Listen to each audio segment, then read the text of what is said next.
ଆଜିର ରେସିପିଟି ହେଉଛି ଚିଙ୍ଗୁଡ଼ି ଆଳୁ ଝୋଳ। ୱେଲକମ୍ ଟୁ ମାଇ ଚ୍ୟାନେଲ୍ ରୋଷେଇ ୱିଥ୍ ସରିତା। ଚାଲନ୍ତୁ ଆଜିର ରେସିପିଟି ଷ୍ଟାର୍ଟ କରିବା। ଚିଙ୍ଗୁଡ଼ି ଝୋଳ ବନାଇବା ପାଇଁ ପ୍ରଥମେ ମୁଁ ଏଠି ଚିଙ୍ଗୁଡ଼ି ନେଇଛି, ତାକୁ ହଳଦୀ ଲୁଣ ପକାଇ ଭାଜି ନେଇଛି। 3ଟି ପିଆଜକୁ ମୁଁ କାଟିକି ନେଇଛି, 2ଟି ଟମାଟୋ କାଟିକି ନେଇଛି।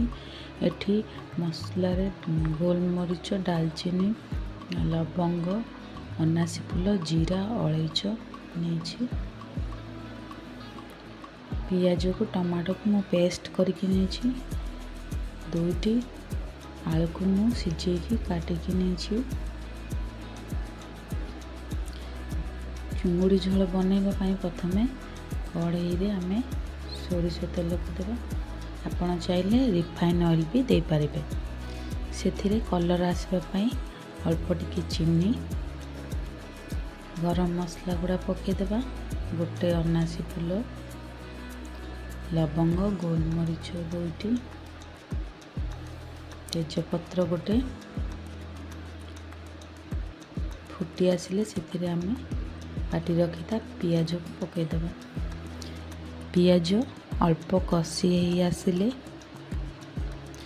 ସେଥିରେ 1 ବଡ଼ ଚାମଚ ଅଦା ରସୁଣ ପେଷ୍ଟକୁ ପକାଇବା।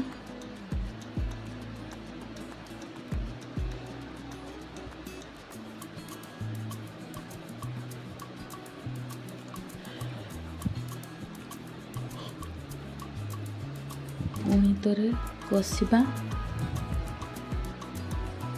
1 ମିନିଟ୍ ହେଲା ପରେ ସେଥିରେ ଆମେ ମସଲା ପକାଇବା।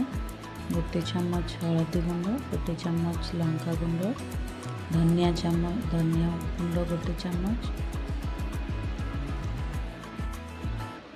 ମସଲାକୁ ଗୋଳେଇବା। ଦେଖନ୍ତୁ ଏଠି 1 ମିନିଟ୍ ପରେ ମସଲା କଷି ଆସିଲା। ସେଥିରେ ବାଟି ରଖିଥିବା ଟମାଟୋକୁ ପକାଇଦେବା। ଟମାଟୋକୁ ଭଲ ଭାବରେ କଷିବା। ମସଲା କଷି ଆସିଲାନି, ସେଥିରେ ସ୍ୱାଦ ଅନୁସାରେ ଲୁଣ ପକାଇବା। 5 ମିନିଟ୍ ପାଇଁ ସ୍ଲୋ ମିଡ଼ିୟମ୍ ଗ୍ୟାସ୍ରେ କଷିବା ଭଲସେ। 5 ମିନିଟ୍ ହେଇ ଆସିଲାନି, ସେଥିରେ କାଟି ରଖିଥିବା ଆଳୁକୁ ପକାଇଦେବା। ଆଳୁକୁ ବି 1 ମିନିଟ୍ ପାଇଁ କଷିବା।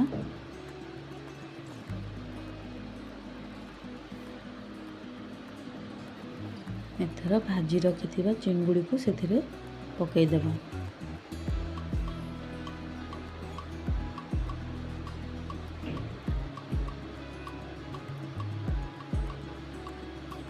ଦୁଇ ମିନିଟ୍ ଭଲ ଭାବରେ କଷିବା।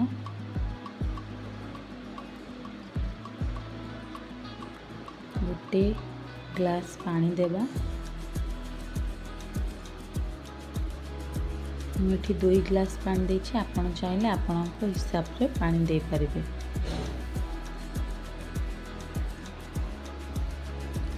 ଲୋ ମିଡ଼ିୟମ୍ରେ ଭଲ ଭାବରେ ଫୁଟେଇ ନେବା।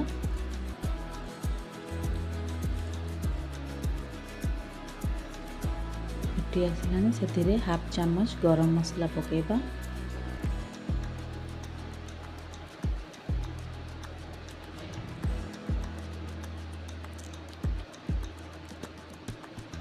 ଧନିଆ ପତ୍ର ଅଳ୍ପ ଟିକେ ଉପରେ ପକାଇଦେବା।